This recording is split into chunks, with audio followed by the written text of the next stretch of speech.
안녕하세요. 반갑습니다. 주정글 이정렬입니다. 오늘 5월 31일 3시 16분을 지나가고 있습니다. 두산 퓨어셀 코드번호 336260입니다. 자, 시청하시기 전에 구독과 좋아요 부탁드릴 수 있도록 할게요. 자, 좀 조정을 받으면서 우려감들, 좀 걱정을 하기도 하고 수소법이 통과가 됐는데도 불구하고 주가가 좀 강세 흐름들을 보여주지 못해서 좀 약간 실망도 하고 뭐 그랬습니다.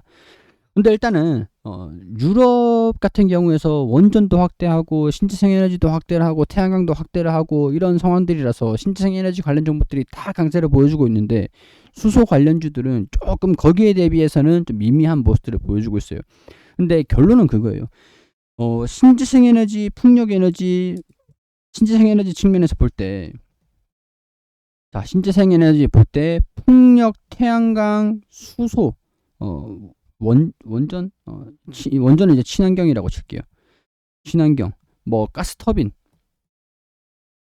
수소터빈 이런 쪽이 될 것 같은데 수소터빈은 지금 아직 상용화가 불가능하고 개발을 하고 있는 단계에 있고, 그리고 원전 같은 경우도 원전으로 생산을 한 수소, 청정에너지에 포함을 시킨다 이런 얘기들이 나와주고 있는 상태죠. 수소를 활용을 한 풍력과 태양광은 어떻게 보면은 얘네들이 제한적인 생산에는 좀 제한적인 상황이에요. 태양광도 그렇고 일조량에 따라서 이 발전량이 결정이 되고, 그러니까 우리가 통제가 불가능한 에너지라는 거죠. 생산 에너지라는 거죠.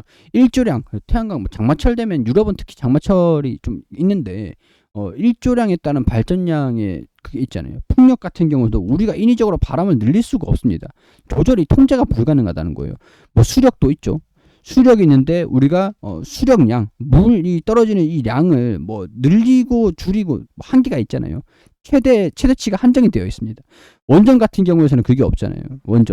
원전은 이제 통제가 가능한 에너지고 충분한 발전량을 할 수 있는 상황들이고, 뭐 수력 같은 경우에서는 특히 이 건설을 할 수 있는, 이 조성을 할 수 있는 그 부지 자체가 한정이 되어 있는 상태죠. 하여튼 뭐 이 태양광이라든가 풍력이라든가 뭐 지붕에 다 이제 해가지고 발전량을 늘리기 위해서 규모로 밀어붙이겠다. 그리고 풍력도 규모로 밀어붙이겠다. 그렇게 한 다음에 결국에는 이거를 생산하는 에너지를 가지고 수소로 생산하는 게 핵심이에요. 핵심. 그게 지금 부각이 되지 않고 있다 뿐입니다. 부각이 되지 않고 있다. 지금 일정적으로는 풍력, 태양광을 늘린다라는 거에 집중을 하고 있는 상태고, 이거를 가지고 수소 쪽으로 집중을 한다라는 내용들은 결국에는 따라오는 내용들인데, 이거는 조금 시간이 걸리니 상대적으로 빨리 반영을 시킬 수 있는 풍력이나 태양광 쪽으로 집중이 되고 있는 그런 상황들이라고 보시면 될 것 같습니다. 자, 수소법 개정안 상정 1년 만에 국회 문턱 넘었다. 이게 5월 30일, 29일 국회 본회의에 통과가 됐고 6개월 후 공포 6개월 후 시행이 됩니다. 이제 6개월 후에 청정수소 발전 의무화 인증 도입 근거를 마련한 거예요. 6개월 후에 이제 진행이 됩니다.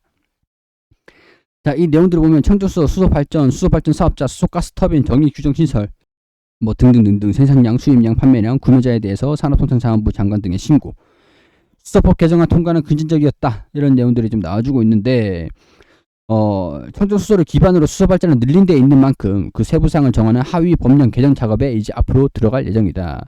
본회의 통과, 수소 경제에 더욱 탄력을 받을 것이다. 조속 간 전환을 기대가 된다. 자, 개정안 주요 내용은 청정수소와 수소 발전의 정의를 규정을 하고 청정수소 생산 수입 과정에서 배출되는 이산화탄소 등 배출량에 따라서 청정수소 등급별 인증제를 도입하는 것이다.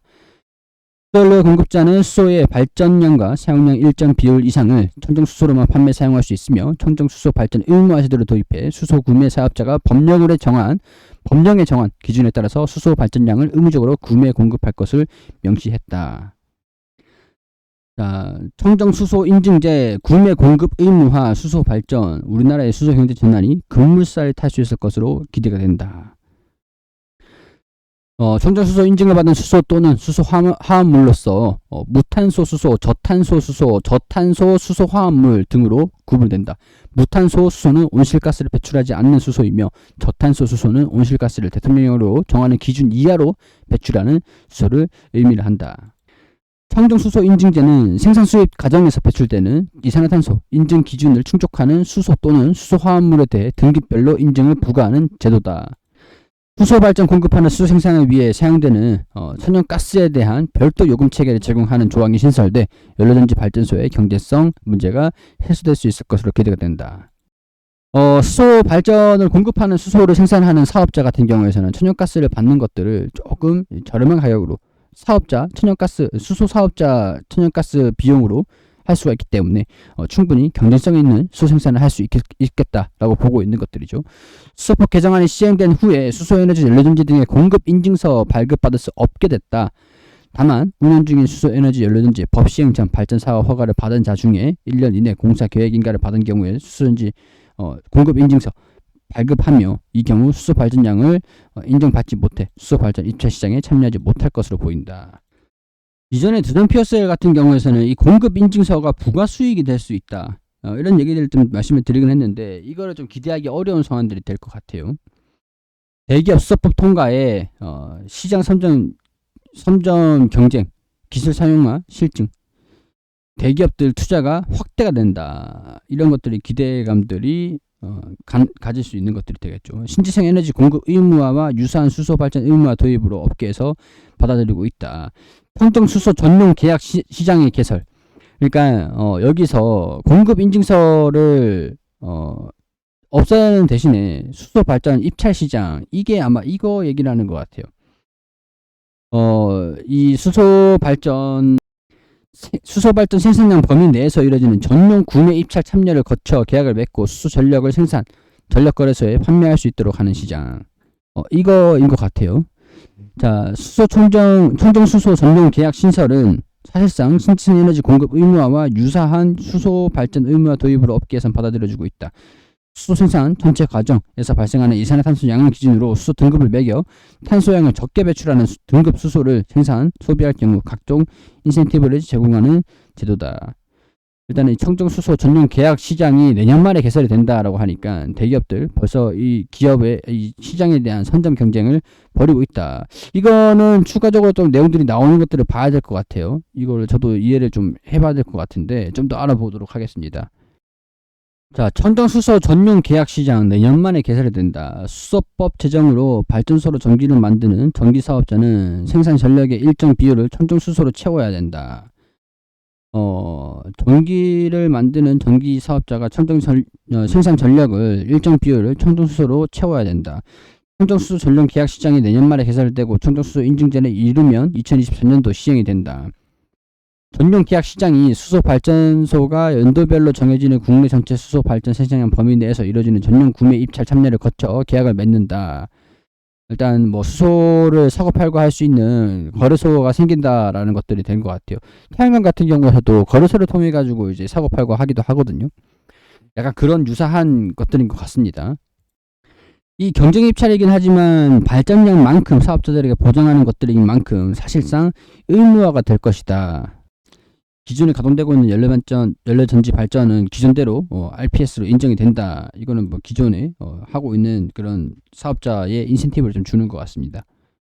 자, 이제 추가적으로 청정수소에 대한 범위 이런 것들을 좀 하부 법령이 개정이 되면서 어떻게 결정이 될지 좀 주목을 할 것 같은데, 원전 수전에 천연가스 계질수소, 청정수소 여부 포함될 것인지 그렇게 좀 중요할 것 같은데, 일단은 핑크수소, 그레수소 같은 명칭은 사용되지 않았고, 뭐 태양광이나 원전 천연가스 태양광이나 풍력 발전 수전의 계질 생산 방식이 아닌 온실가스 배출량 기준으로 따르기 때문에 어느 생산 방식이든 간에 그 기준만 충족되면 청정수소로 인정이 된다.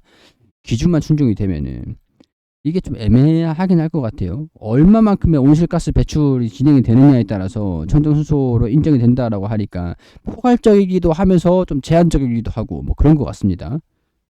제가 어제 이 리포트를 좀 보여드리긴 했는데, 일단 여기 보면은 퓨어셀 모델 400 하이드로겐, 자, 연료가 수소입니다. 수소. 무공해 발전이 특징이고 440kW입니다. 두산 퓨어셀 제품이에요. 그리고 이거는 도시가스를 대상으로 하고 440kW, 기존 인프라 도시가스망을 활용해서 도심 내 높은 활용성을 기대를 할 수 있는 상황들. 온실가스가 조금 다소 배출은 되겠죠. 그리고 LPG, LNG, 그리고 비상 전력용, 전력 인프라, 낙후된 지역에서 높은 활용도를 보여줄 것이다. 이거는 온실가스 배출도가 조금 높은 상황들. 근데 LPG 도시가스를 통해서도 수소를 동시에 이제 혼소하겠다, 뭐 이런 얘기들도 있는 상황들인데, 이거를 이제 시너지가 가장 높은 거는 아마 도시가스가 될 것 같습니다. 보통 이제 청정 수소를 하겠다라고 하면은 이 수소, 무공해 발전이 가능한 수소 이런 쪽의 경쟁력이 좀 높을 수 있을 것 같다라고 볼 수 있는 상황들인데 뭐가 됐든 간에 일단은 다양한 제품군을 갖추고 있다라는 게 긍정적이겠죠. 일단 SOFC, PAFC, PMFC 이 SOFC에 대한 부분들도 도시에 좀 적합한 그런 상황들이고 수소, 열, 전기 동시에 생산할 수 있는 것들이다 보니까 아무래도 이런 부분에서도 경쟁력은 충분히 있는 상황들이다. 이렇게 볼 수 있는 상황들입니다. 자, 두산 피어셀이 이제 본격적으로 좀 긍정적인 부분들을 좀 반영을 하면서 주가가 좀 강세 흐름들을 이제 좀 보여줬으면 좋겠다는 생각이 듭니다. 지금 아무래도 브리핑을 드리면서 지금 3시 29분까지 왔는데 수급이 확인이 되지 않는 상황들인데 일단은 아직까지는 장중에는 기관이 좀 매수하는 모습들, 외국인의 물량들을 좀 가져가고 있는 상황들에서 주가가 살짝 올라가는 모습들, 오름세를 보여주고 있어요. 이런 청정 수소에 대한 수소법에 대한 부분들이 조금 기대감들을 가져볼 수 있는 상황들이 유지가 되면서 주가도 강세 흐름들 이제 보였으면 좋겠다는 생각이 듭니다. 어찌됐든 간에 하반기에 되면은 제가 그 240메가와트에 38억 하면은 매출액이 9,120억 정도. 하반기에 발주량이 예상이 되는 게 예측 목표가 240메가와트예요. 근데 1메가와트당 38억을 계산했을 때 9,120원 정도, 9,120억 정도. 이게 올해 수주를 받으면 내년에 반영되는 것들. 좀 이제 기간에 따라서 좀 살짝 변동이 좀 있을 것 같긴 한데 일단 하반기 발주가 2,400메가와트니까 이 매출액에 대한 부분들 이제 앞으로 계속 개선되는 모습들 보여주는 것들 한번 기대를 한번 해볼 수 있는 상황들. 중국의 연료전지 납품을 하는 것들도 이제 슬슬 실적에 언제 반영되는지 그런 것들도 가늠을 해보면서 보면 될 것 같습니다. 두산 피어셀 가지고 계시는 분들 참고를 하시면 좋을 것 같고요. 개인적인 생각들을 말씀을 드리는 것들이고 자료를 통해서 설명을 드리는 것들이니까 투자판단은 여러분들이 해주시기를 당부드리고 구독과 좋아요 부탁드릴 수 있도록 하겠습니다.